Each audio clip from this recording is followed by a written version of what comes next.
Hi, I'm Dan Paavola. I teach theology at Concordia University, Wisconsin. Thank you for letting me share a few moments with you. Several years ago, I asked a group of students at the start of the school year what surprised them about being in school. I heard the things I expected. Anatomy class is really hard. They didn't expect that their roommate was going to be so neat. And then one young man said he didn't expect his loft to fall on his head.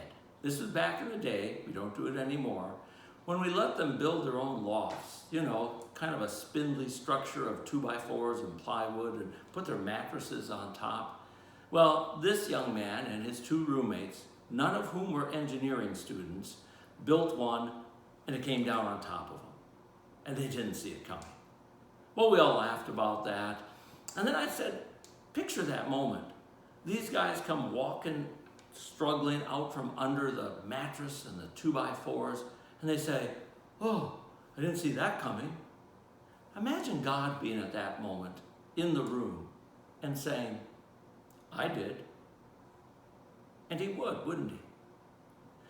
Did God see it coming? Being God, he would see everything, and he'd even see what's come to us these days.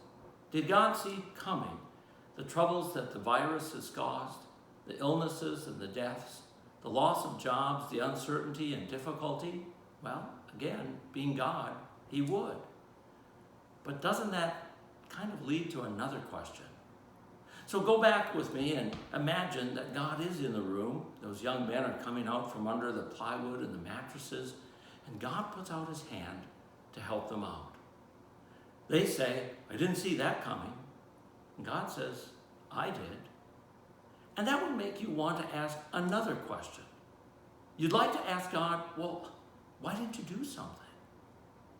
But there's something about God that stops you from asking. It's the nail marks in the hand that's helping you out.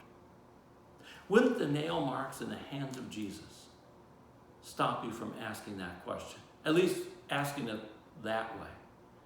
The nail marks in Jesus' hand say, God not only knew what was coming, he did something about it. He put his son on the cross. And this week we focus on that amazing day in which he's willing to put his hand and have it pierced on the cross. And on Easter, rise from the dead and have again the wounds to show us. The marks in his hand say God did something. Now, that doesn't answer all our questions. You still have questions about what the future is going to be in your health and your job.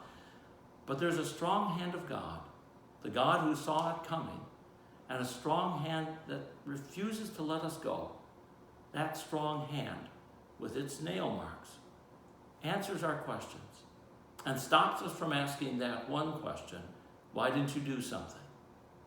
God not only saw what was coming, but the nail marks in Jesus' hand, they prove he did do something, the most important thing.